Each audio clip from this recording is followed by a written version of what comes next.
Olá, meus caros amigos, meus caros companheiros do Movimento Espírita.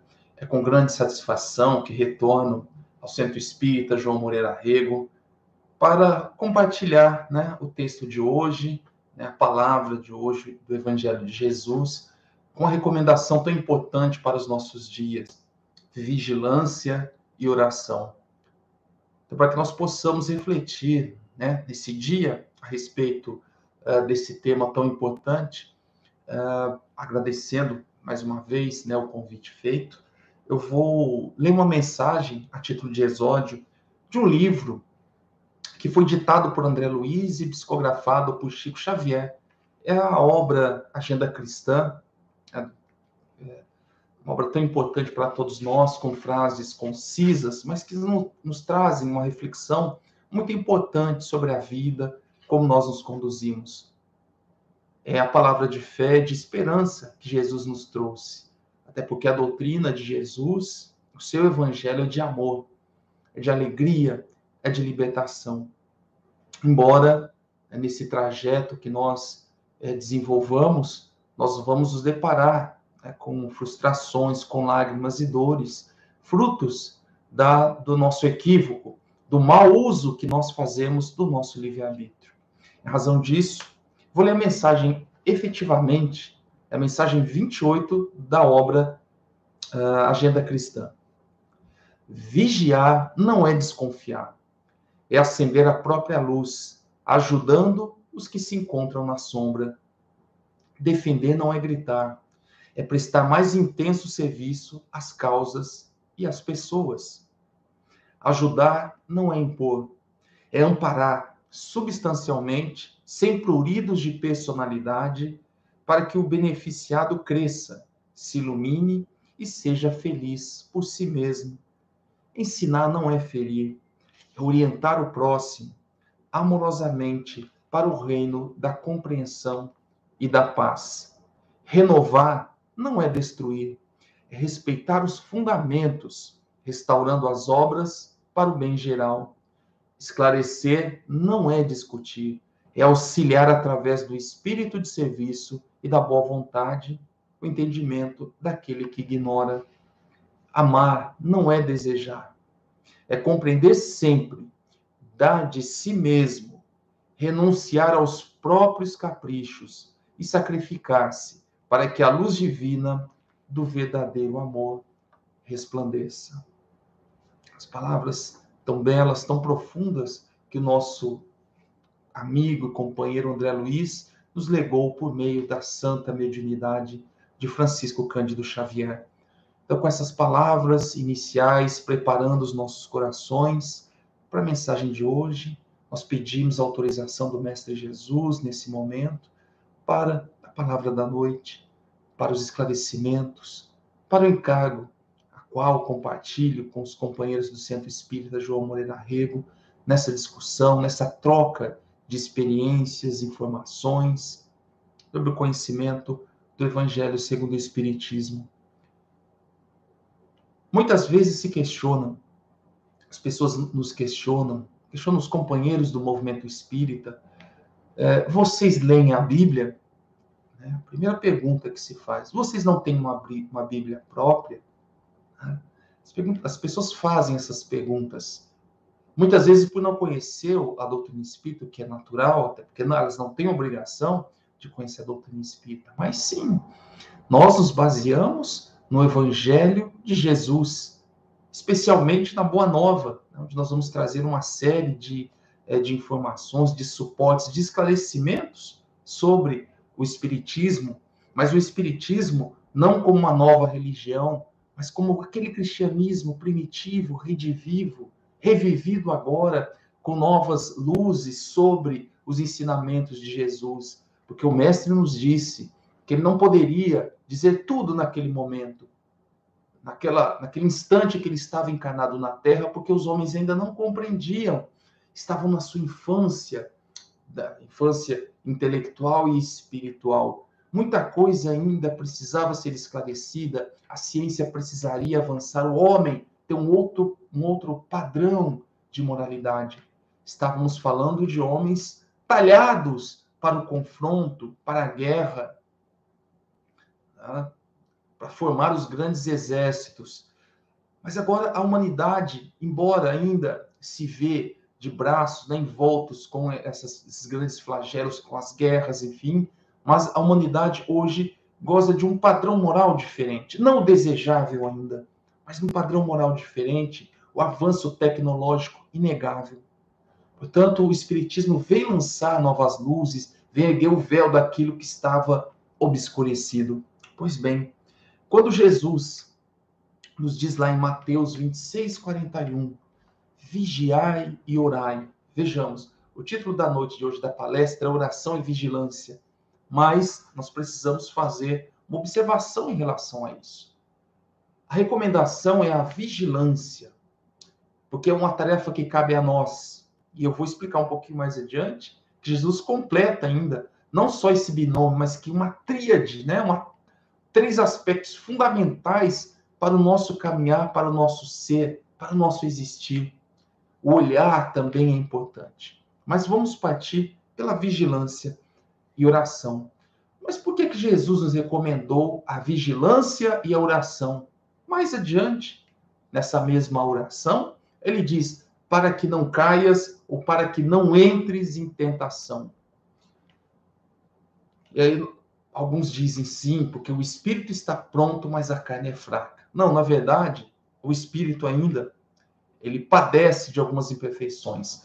De onde é que vem a origem, então, das tentações? Por que é que nós, a despeito de caminharmos, de sermos esclarecidos, hoje estamos num outro padrão de moralidade, estamos num outro padrão evolutivo, em termos científicos até, de esclarecimento, por que é que ainda nós caímos em tentação? Vejamos várias pessoas, nós mesmos, né, em várias situações, voltamos a cair nas várias tentações. Mas que tipo de tentação? As mais variadas. A ira, a violência, a intolerância, o roubo, a luxúria. Porque ainda nós nos vemos envoltos, achamos que estamos num padrão evolutivo elevado, mas nós estamos volta e meia, né, de braços, tropeçando e voltando a cometer os mesmos equívocos de outros tempos. Por que isso ocorre? Jesus sabe profundamente sobre a natureza humana. O quanto ainda nós, aqui na Terra, nesse mundo de provas e expiações, temos essas dificuldades. Portanto, Jesus lançou o alerta. As tentações, meus caros amigos, minhas caras amigas do movimento espírita, ela surge do fundo sombrio da nossa individualidade. Como nós somos espíritas, nós acreditamos, né, e os espíritos nos esclareceram a respeito disso, o próprio Mestre Jesus, que nós somos seres imortais da criação. Nós já tivemos várias existências. Essa é só mais uma existência. Mas, uma vez que nós renascemos, nós trazemos todo o acervo, né, todas as nossas conquistas das experiências transatas para a atual existência, para um processo de regeneração, para um devido ajuste. As pessoas, quando morrem, não morrendo, usar essa expressão morrer, mas quando o corpo físico morre, ou no dito popular a pessoa faleceu, para nós espíritas, a pessoa desencarna apenas, ela não se torna santa ou mais inteligente ou mais bondosa, ela continua a mesma pessoa, com os seus vícios e com suas virtudes. Em razão disso, esses desequilíbrios que nós levamos para as nossas várias existências, nós temos outras existências, isso continua se nós não realizarmos a lição necessária do reajuste. Isso através dos processos reencarnatórios.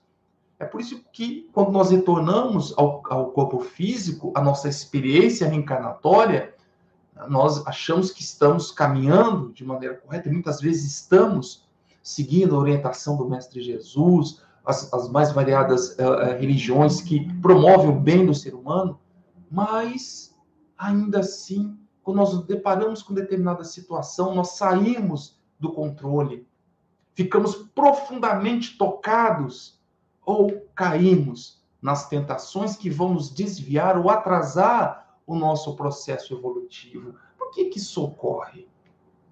Ocorre justamente em razão dessa necessidade que nós temos de nos equilibrarmos perante a lei de Deus. E todos nós que estamos aqui encarnados, na Terra, nesse momento, vamos encontrar as nossas dificuldades.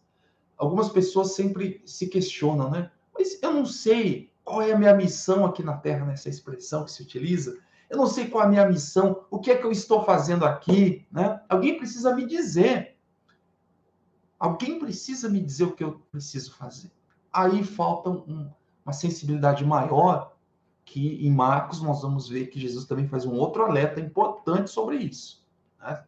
É a questão de você olhar, refletir sobre as situações. Então vejamos, o que é que nós estamos fazendo aqui? Qual é a nossa real necessidade? Agora nós precisamos fazer um questionamento antes de responder a tudo isso. Você, eu, quais são as nossas dificuldades na atual reencarnação? Todos nós sabemos. Nós sabemos quais são as nossas dificuldades. As nossas tentações. É a comida? É a bebida? É o dinheiro?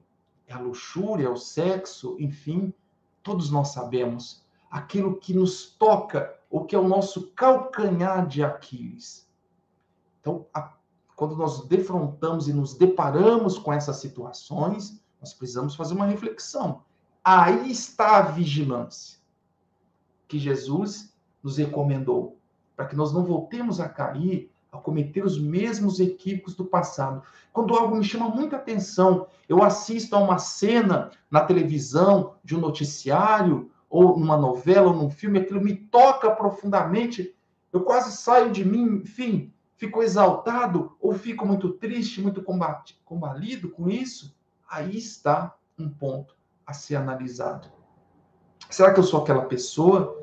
Será que aquela cena que eu vi, ou aquela informação que eu tive, ela ainda está latente no meu interior, como diz Emmanuel, né? Na individualidade, no fundo sombrio da nossa individualidade, lá escondidinho, esperando apenas um momento, uma situação para ele eclodir? Então, essa vigilância é muito importante, para que essa tentação, num primeiro momento que se apresente, ela não se torne algo onde nós somos arrastados pela falta de empenho e de vontade, nos levando aos erros do passado. Numa obra de Humberto de Campos, muito importante, que veio até o movimento espírita pelas mãos de Chico Xavier, nós vamos ver que a grande dificuldade em que os personagens que Humberto de Campos se utiliza para explicar o Evangelho de Jesus, ele aponta principalmente que é a dificuldade que nós temos de mudar os nossos padrões de comportamento, padrões ancestrais ou das nossas experiências anteriores. Né? Nós sempre tivemos aquela mesma conduta, ou desencarnamos em razão daqueles mesmos erros, daqueles mesmos equívocos do passado. Ele cita uma situação muito importante para o estudo de hoje. Era um menino que ele desencarnou por várias vezes por marcos de terra, né, demarcação de terra. Pois bem, o que acontecia nesse caso? Ele sempre desencarnava em razão de uma agressão. Então, ele encarnava numa família, aí em razão da briga, da demarcação de terras, ele era morto. Aí ele encarnava na outra família. E assim ele ia. E vejam, Humberto de Campos relata que ele reencarnou 400 anos nessa situação, gente. Então veja, na última, né, os instrutores espirituais dão basta. Ainda quando ele era criança, quando ele falava, vô, essa cerca não é aqui. Aí o espírito já, deixa a cerca aqui, tá? Então tudo isso para tentar mudar esse padrão de comportamento. Nós estamos citando, obviamente, uma história contada por Humberto de Campos, mas com fundo de verdade muito importante, da mesma maneira, cometendo os mesmos equívocos ou nos mantendo em viciações, né, que vão no decorrer de muito tempo. Pois bem, então nós vamos encontrar, em razão disso, desses nossos passados, relações íntimas, onde nós vamos ter com os nossos entes queridos discórdias, lutas, né, os afetos próximos, onde também nós teremos oportunidade, né, de exercitar a boa vontade e o perdão. Então não nos questionemos qual é a nossa missão, Basta a gente ter olhos para ver, ouvidos para ouvir. Nós vamos entender que a nossa, entre aspas, missão, na verdade, é o nosso dever, é nos reajustarmos nesses quadros. E não se preocupem, senhoras e senhores, não se preocupem. Essas situações chegarão até nós. Nós não fugiremos das nossas provas, né? Uma vez que as provas, nós somos colocados aqui na Terra, nós reencarnamos e nós vamos sim nos deparar com as provas, elas vão chegar de alguma maneira, mais cedo ou mais tarde, mas elas vão se aparecer, está a fatalidade. As provas a que nós estaremos submetidos, elas se apresentarão, portanto não se preocupe com isso, tá? Essas provas elas vão se apresentar para todos nós. Mas nós temos que ser combativos, né? Combater um bom combate, como Paulo nos recomendou nas suas cartas belíssimas. Porque se nós não combatemos as nossas tentações, que nascem conosco, elas vão se assomar de nós e vão ainda se alimentar de nós. Quando nós não combatermos as tentações em razão dos vícios que residem em nós. Portanto, as consequências das tentações, e nós não podemos nos furtar delas. Como Emmanuel nos alerta, seria uma ilusão achar que nós viveremos entre o berço e o túmulo, longe do camartelo ali das tentações. Nós estaremos a todo instante submetidos por elas. Vejamos, o próprio Mestre Jesus, relatam as Escrituras, que foi tentado, né? Essa passagem no Evangelho assim o cita. Mas o que fez Jesus? Jesus se manteve vigilante em oração. Jesus pediu aos seus apóstolos que mantivessem vigilância, que mantivessem em oração, mas surpreendeu os seus apóstolos dormindo invigilantes. E o que Jesus fez? Jesus questionou: não pudesse ficar 1 hora comigo? E essa 1 hora que Jesus se refere é o tempo que nós, muitas vezes, precisamos para manter a nossa serenidade e nos mantermos no caminho da nossa evolução. Os apóstolos cochilaram, dormiram. E nós? O que nós estamos fazendo? Será que nós estamos cochilando? Estamos sendo vigilantes o suficientes? E esse cochilar não é o cochilar apenas do descansar físico. É o cochilo, é a negligência. É quando nós não combatemos as nossas imperfeições, dando aso, portanto, às tentações. Isso a vigilância impõe a todos nós. Nós vamos sofrer as mais variadas provações em razão do combate às tentações. Precisamos tolerar as antipatias gratuitas.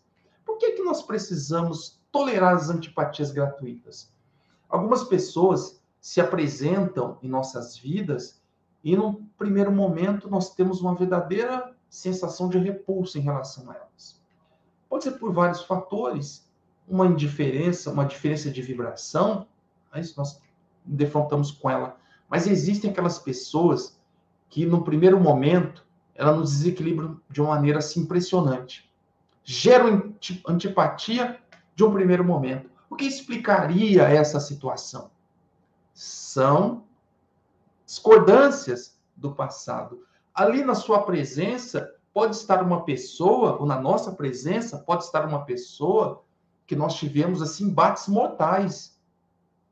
Tirar a vida do outro, ou ser uma pessoa que frustrou as nossas pretensões amorosas, né? Ou nos roubou, nos prejudicou, ou ainda nós a tenhamos prejudicado. E naquele momento bate aquela antipatia. Portanto, combater as tentações é justamente tolerar essas antipatias e tentar compreender por que elas surgem. Então, a compreensão é muito importante. E não dar aso a essas antipatias. Então, não fui muito com aquela pessoa. E aí eu começo a alimentar e dar aso a essa antipatia. E começa aquele duelo mental, né? Nós dirigimos nosso pensamento desejando mal à pessoa. Como bem alerta Emmanuel, no livro Pensamento e Vida, o nosso pensamento cria a vida que nós procuramos, que nós desejamos. Então, se eu quero uma vida de embate, uma vida de luta, enfim, ser um resultado apenas fruto de uma antipatia, isso aí vai ser a minha vida será assim, né? Um momento tormentoso e sem paz.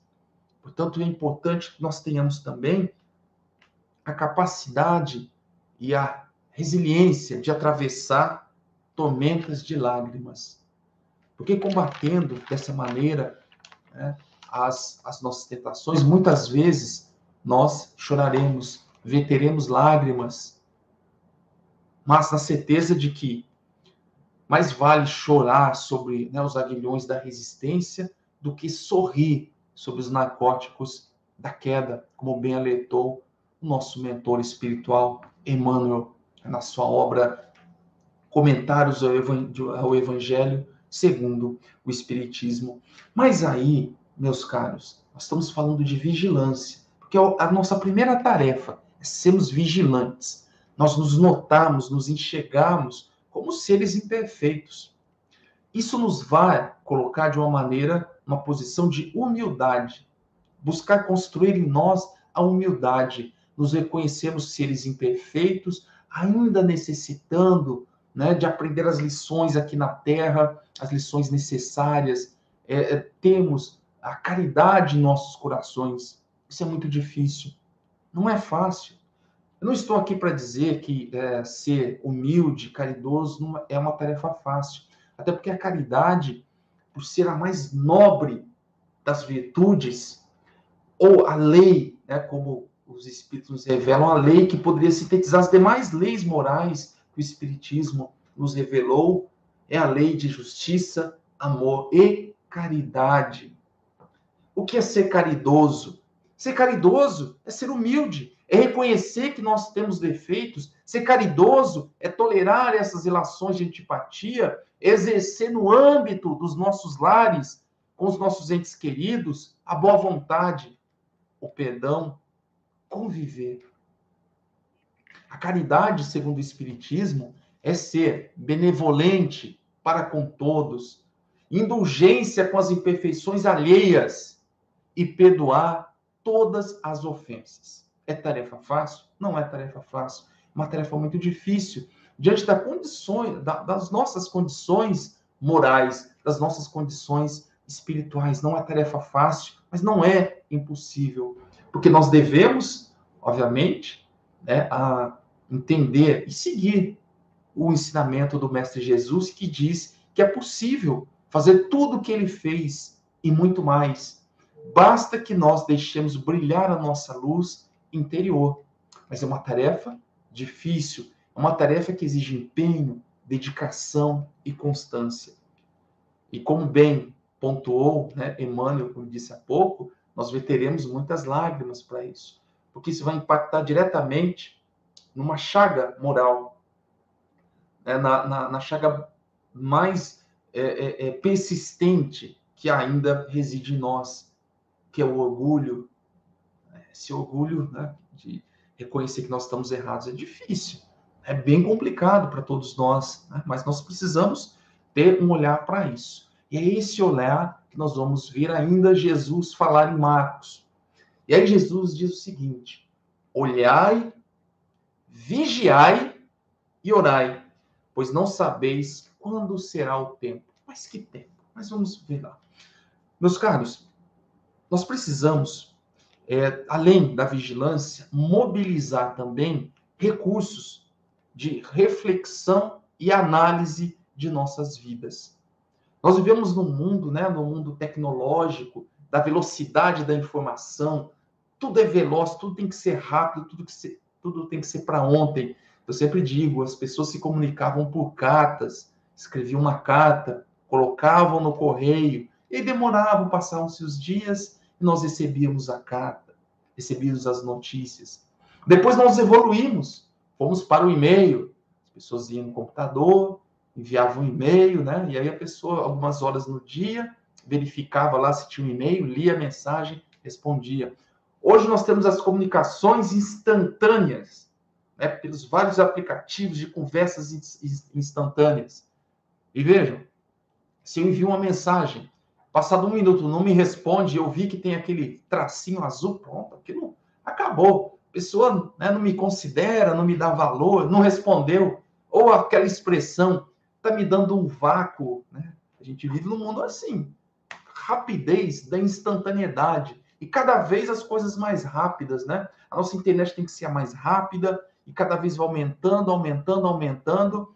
Nós não esperamos mais os lançamentos no cinema, né, pessoal?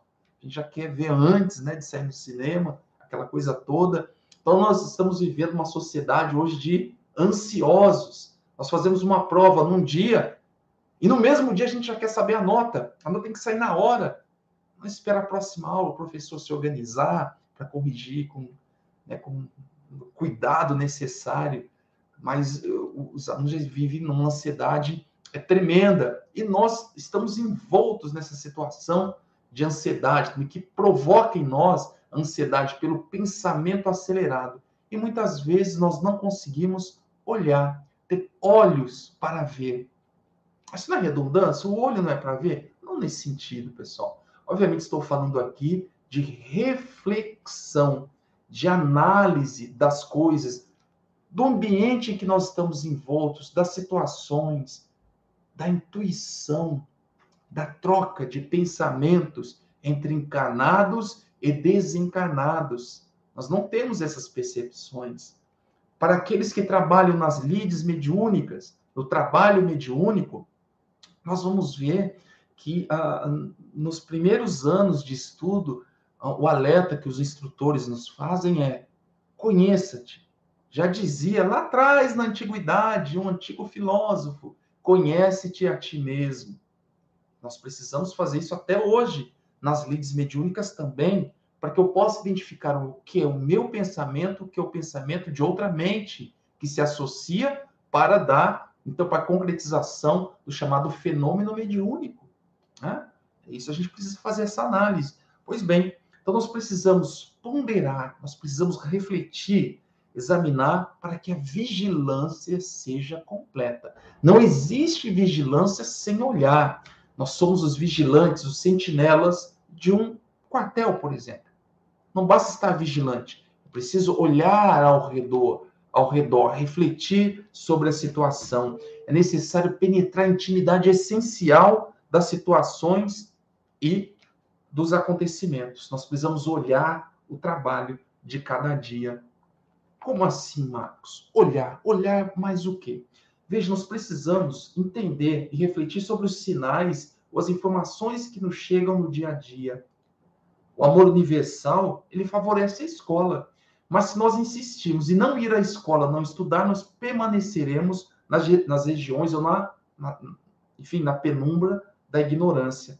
A infinita bondade, ela favorece o desenvolvimento de remédios. Mas se nós nos recusarmos a tomar os remédios, nós continuaremos a sofrer. Deus dá a semente, mas ele exige de nós o trabalho para que o pão surja. Então a vida, ela nos oferece um manancial muito grande de guias e explicadores. Tá? Nós temos que olhar para que nós possamos pensar com a nossa própria cabeça e caminhar com os nossos próprios pés. Quantas situações não se apresentam para nós, né? Para que a gente possa olhar aquela situação, entender que isso pode me colocar em risco, que a minha atitude, se eu tomar uma atitude completamente dissociada da caridade, eu posso comprometer o meu processo evolutivo. Eu posso amealhar mais débitos ainda para resgates dolorosos no futuro. Vejamos, num ato de ira, um ato impensado, eu desfiro um golpe mortal contra alguém. Imagina todo o tempo que o espírito levará para se reabilitar perante as leis de Deus, se arrependendo, passando pelo processo expiatório e aí com a reparação. Essa é a justiça restaurativa de Deus, que está no livro Céu e Inferno. Procurem essa obra chamada Justiça Restaurativa, né? Que é a verdadeira justiça, o arrependimento, a expiação e a reparação. E isso demanda tempo, meus caros amigos, meus caros irmãos. Isso demanda empenho, emprego de energia, muitas lágrimas, né, que nós vamos verter. Mas tudo isso pode ser evitado se nós tivermos esse olhar, se nós conseguirmos refletir, reflexionar sobre as situações que nos apresentam.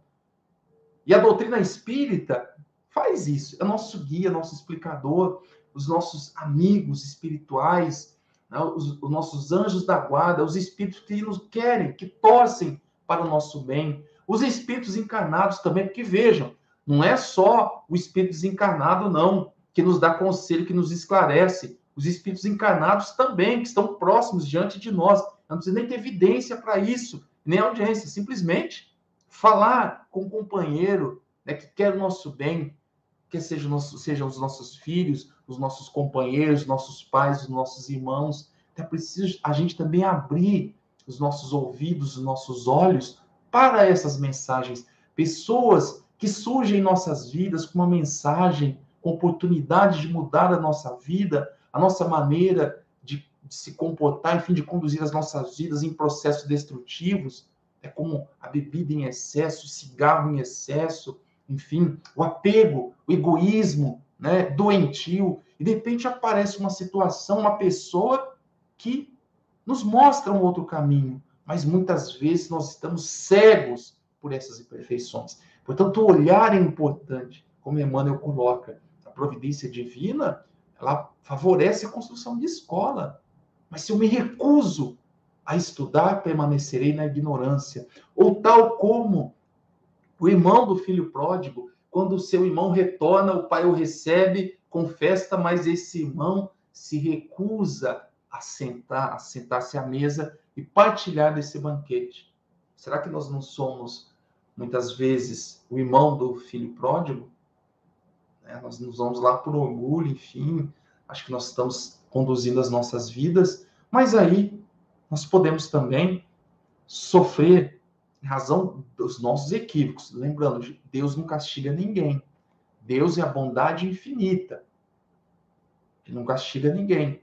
Quando nós nos desviamos das leis, nós o fazemos pelo mau uso do nosso livre-arbítrio. E aí nós somos acometidos de doenças, muitas vezes que surgem no momento de nossas vidas, onde nós nos achamos invencíveis, né? Sabedores e donos do mundo, e vem uma doença nos coloca numa condição de total dependência, pegando forte ali, batendo forte naquele orgulho que nós temos, e aí nós refletimos sobre a vida. Aí os nossos olhos efetivamente se abrem depois de serem limpos, né, por torrentes de lágrimas, de sofrimento e de dor. Mas nós podemos seguir também um outro caminho, por ouvir, abrir os nossos corações para os bons pensamentos, né, para as inspirações que nos são enviadas a todo instante. Então a prudência não está apenas na vigilância e na oração, está no olhar também, porque a misericórdia de Deus é infinita, mas ela não é cega, né? Como diz o mestre lyonês, o mestre Allan Kardec. Mas a vigilância, ela deve estar nos nossos pensamentos a todo instante, né? Do olhar e da vigilância. Eu vou citar aqui 2 exemplos que podem ilustrar bem essa nossa conversa de hoje. 2 obras importantes. Uma obra de Ivone do Amaral Pereira, Dramas da Obsessão. Uma obra importantíssima, meus caros, que eu recomendo a leitura para quem quer se aprofundar nos processos obsessivos.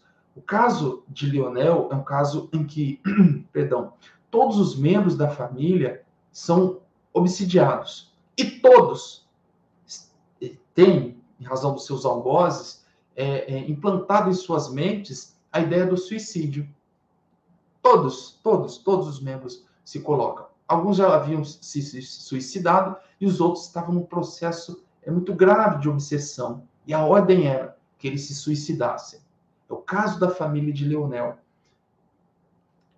O espírito Bezerra de Menezes, tocado por essa situação, através de uma prece profunda que um espírito fez, o espírito Esther, faz, o toca profundamente. E ele vai com a sua equipe espiritual verificar o que acontece com essa família.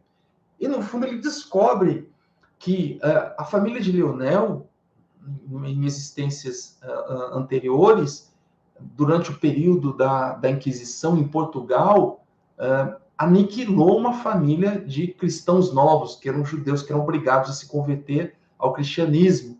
Mas eles continuaram, né, a praticar atos da sua religião e foram duramente perseguidos, né? Foram, enfim, mortos de maneira muito cruel. Toda a família desses obsessores, agora obsessores, mas um espírito mudou o padrão de comportamento. Ela, reencarnando, perdoou os seus algozes e, enfim, ela alçou patamares elevados de espiritualidade. Só que os seus parentes se aferraram no ódio, na vingança, na desforra, e ficaram, senhores, por 4 séculos nesse processo obsessivo. 4 séculos, perseguindo os seus algozes além do tempo.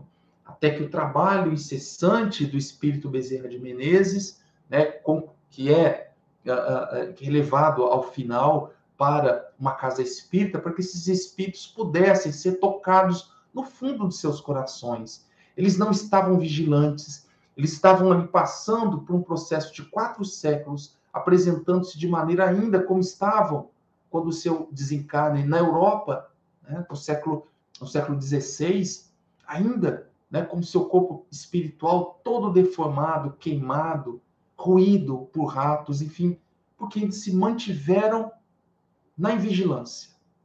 Não conseguiram olhar ao redor. Tanto que, quando são tirados da residência de Leonel e levados para essa casa espírita, o espírito Bezerra de Menezes relata que, para conduzi-los de um lugar a outro, eles eram, enfim, intuídos, né, ou sugeridos a ele que estavam ainda na Lisboa do século XVI. Vejam, mas eles estavam na cidade do Rio de Janeiro.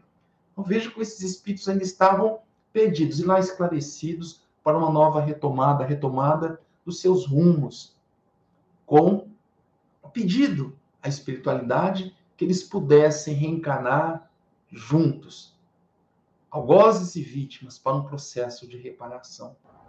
Então, provavelmente, esses espíritos que reencarnaram como irmãos precisarão observar isso, estar atentos, olhar, estar vigilantes, analisar a situação e seguir adiante, aparando as arestas, exercendo o perdão, a abnegação, muitas vezes, para que eles possam ser espíritos que não mais nutrem em seu interior a discórdia, a cisânia, a violência.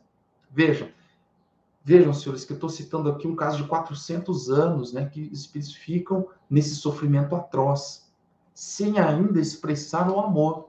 Esse olhar que Jesus diz em Marcos 13:33, ele é muito profundo. Ele exige de nós uma análise, uma reflexão profunda do quadro em que nós vivemos, da situação em que nós estamos envolvidos. Se eu encontro alguém no ambiente, agora no ambiente familiar, e eu tenho essas diferenças, a gente precisa refletir. Mas por que será que eu tenho com esse meu irmão, com o meu pai, com a minha mãe, com o meu tio, com o meu avô, ou com o meu companheiro ou companheira, essas diferenças tão profundas? Essa reflexão, esse olhar que Jesus nos alertou. E ele diz assim, porque nós não sabemos quando será a hora. Mas que hora? A hora do desencarne. Se nós nos mantivermos nessa situação de indiferença, de luta, né, um machucando o outro, nós podemos desencarnar e levar isso para o mundo espiritual. Isso ficar como uma pendência ainda, gerando processos de sofrimento e de dor. Talvez processos de obsessão gravíssimos, levando a quadros de depressão, de ideações suicidas, de total desarranjo orgânico, as doenças que nós não sabemos mais a origem, que muitos casos são de cunho espiritual, de total desequilíbrio do ser. Então é por isso que Jesus fez esse alerta: olhai, vigiai e orai, pois não sabemos a hora da nossa partida, nós não sabemos. Nós estamos passando por um momento muito delicado na história da humanidade. E muitos achavam que viveriam, né, muitos e muitos anos, mas o momento chegou. desencarnaram muito jovens em razão de uma pandemia, ou de um acidente de trânsito gravíssimo, ou de uma doença raríssima, mas foram pegos completamente invigilantes, cochilando. Né? Então vejamos que o alerta de Jesus é muito importante para todos nós. O segundo caso que eu gostaria de citar é da obra de André Luiz nos domínios da mediunidade, da médium Celina. Né? Aí a gente vai pegar um outro lado, né? Pegamos o vigilante Leonel e agora a vigilante médium Celina. A médium Celina, ela vivia em seu lar com o esposo desencarnado, que tentou, quando desencarnou, influenciá-la com seus pensamentos dominadores, mas Celina estava, vamos colocar assim, em uma vibração diferente da dele. Ele não conseguia se aproximar dela. E veja, ela se manteve assim, vigilante nos seus pensamentos. Celina, uma médium excepcional, ela conseguiu se manter com seu pensamento elevado, fugindo das influências nocivas do seu falecido marido. E ele, vendo aquela situação, resolve, então, também ajudar. Porque Celina trabalhava nas lides, numa casa espírita, tinha suas lides na casa espírita. E ele, vendo aquela situação, ele é tocado também e procura ajudar. E reconhece que é um espírito ainda também com muitas dificuldades, mas ele dá um novo rumo, um novo caminho à sua vida. Então, Celina foi muito importante. Além de Celina salvar-se, ainda arrastou o marido para o reequilíbrio, né, perante as leis de Deus. Mas precisamos olhar, vigiar e orar. A vigilância é um papel, olhar, e a vigilância é um papel que cabe a nós. Mas muitas vezes nós nos mostramos fracos diante de algumas situações, muitas vezes cansados, né? E pensamos em desistir. Nesses momentos, meus caros, que nós oremos. Na questão 659 do Livro dos Espíritos, né, da primeira lei moral, que é a lei de adoração. A lei de adoração é uma lei muito importante, porque nós reconhecemos que nós somos filhos de Deus, que nós não podemos tudo sozinho, que Deus está sempre atento a nós, querendo nos ajudar. Portanto, a oração é esse momento de humildade, onde nós nos recolhemos no nosso quarto íntimo, elevamos o nosso pensamento a Deus, pensamos nele, nos aproximamos dele e comunicamos-nos com ele. Através da oração, meus caros, da prece, nós podemos louvar, reconhecer a grandeza de Deus, reconhecer que sem ele nós não podemos tudo, reconhecer que nós somos seus filhos, as suas criaturas, né? E que nós nos movemos nele. Deus nos criou para a felicidade, para o amor. Quando Kardec questiona os espíritos, quem é Deus? E mais adiante, vai nos colocar os atributos da divindade, da justiça, do amor, da caridade, da onipresença, da onipotência, enfim. Não puderam os espíritos mais elevados, né, esgotar os atributos da divindade. Quantas pessoas, muitas vezes com a compreensão incorreta da religiosidade, achavam que Deus era aquele Deus vingativo, antropomórfico, né, imbuído de sentimentos que nós humanos temos, imperfeitos, né, de raiva, ira. Quantas pessoas disseram: a minha relação com Deus foi restabelecida quando, de fato, sobre mim recaiu a luz da doutrina espírita. Pessoas que se conduziam com medo enorme da chamada mão pesada de Deus esmagando-o. Onde está a benevolência? Onde está o amor infinito que um pai tem pelos seus filhos, agindo dessa maneira? Essa incompreensão, ou essa compreensão incorreta do que seja a verdadeira religião, a religião que nos liga a Deus, né? É Deus que quer a nossa alegria, que quer a nossa felicidade, está o tempo todo nos auxiliando, nos enviando esclarecimento, os nossos anjos guardiães, os nossos companheiros de jornada mesmo, porque Deus se mostra às suas criaturas por meio das suas criaturas. O homem se mostra, Deus se mostra aos homens por meio dos homens, né? Por meio da humanidade. É isso que ocorre. Então, portanto, nós podemos também, na nossa oração, pedir forças a Deus. Quando nós estamos sucumbindo diante de uma tentação, pedir força, né? Pedir para que os espíritos amigos nos inspirem a fugir muitas vezes de grandes ciladas. Nós podemos e devemos sempre também agradecer para a vitória de cada dia. Quando nós vencemos uma imperfeição, agradecer. Eu sou maledicente. Falava 100 maledicências por dia, fofoca da vida alheia. Falava 100. Hoje só falei 99. Eu agradeço porque eu consegui, porque estou melhorando. Estou procurando ser aquele verdadeiro espírita, como diz Kardec, uma vez que o espírita não é perfeito. É aquele que luta para domar as suas más inclinações e faz a reforma íntima. Então, veja, essas vitórias que nós conseguimos em silêncio, sem alarde, uma vitória que se dá no nosso palco íntimo. Nós precisamos agradecer a Deus todos os dias. Mas muitas vezes nós utilizamos a prece apenas para pedir. Nós não louvamos e tampouco agradecemos. Nós direcionamos, muitas vezes, a prece para pedir as coisas. E veja, apenas quando nós estamos passando por um aperto, né? A situação está complicada, não, vou orar, me apegar na oração. Ou ainda, nós podemos, algumas pessoas têm a atitude de terceirizar a oração, né? Meu amigo, ore por mim. Sim, e ore você também. Nós vamos orar por você, mas você também ore por você, porque é importante. Né? Os próprios espíritos nos alertaram sobre isso, que nós também devemos orar, porque aqui é um ato de humildade. Eu não posso pagar para alguém orar para mim, ou delegar essa atribuição para alguém. Claro que você pode pedir também que orem por você, isso é muito bom. É muito bom. Mas se você também não orar, o que vai mudar em você? Você vai reconhecer a grandeza de Deus? Você vai exercer em você a gratidão? Você vai entrar, né, em sintonia com espíritos do bem? Espíritos evoluídos? Sim, porque a oração também tem esse papel, é de nos pôr também em sintonia com as mentes ocupadas do bem, com os espíritos elevados, com os espíritos encarnados que também pensam no bem, que se aproximam de nós. Portanto, diante, meus caros amigos, meus caros irmãos, dessa tríade, o olhar, a vigilância e a oração, nós passaremos, muitas vezes, ao largo dessas situações que podem comprometer o nosso processo reencarnatório.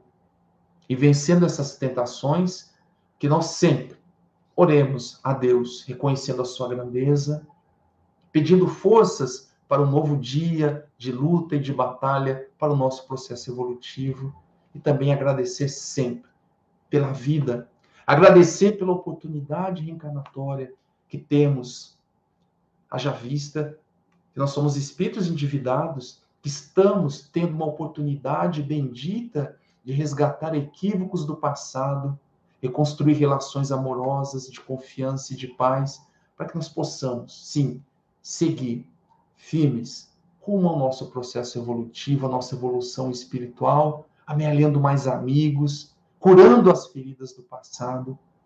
Quantos de nós já não pediu no plano espiritual, aos prantos, uma nova oportunidade para reparar os equívocos do passado? Quem de nós pode garantir que não colocamos fim à vida de pessoas que hoje residem ao nosso lado, na nossa casa, no nosso lar? Ou não é aquele pedinte que passa na rua pedindo um prato de comida, uma oportunidade do trabalho? Nós pedimos encarecidamente a divindade, nós pudéssemos reencontrá-lo, dar um abraço, ou lhe colocar meios para que ele possa seguir adiante e se reequilibrar. Vejamos, né, na obra belíssima Missionários da Luz, né, o caso da reencarnação de Segismundo. Eu não vou me alongar aqui porque o tempo já urge, mas é a oportunidade, muitas vezes, que nós pedimos para esse tipo de reequilíbrio. E quando nós nos defrontamos com essas situações, que são fundamentais e necessárias para a nossa evolução, nós simplesmente caímos na tentação da indiferença, na tentação da desculpa, na tentação, muitas vezes, da ira mesmo, enxotando essas pessoas que aparecem em nossas vidas. Então, que nós possamos ter esse olho de bondade, esse olhar de bondade, esse olhar de caridade que o Mestre Jesus nos recomendou. E que nós possamos refletir sobre as palavras da noite e que a presença do nosso irmão maior, Jesus, esteja em nossas vidas e que suas vibrações amorosas, calorosas, possam nos envolver hoje, agora e para todo sempre. Que assim seja.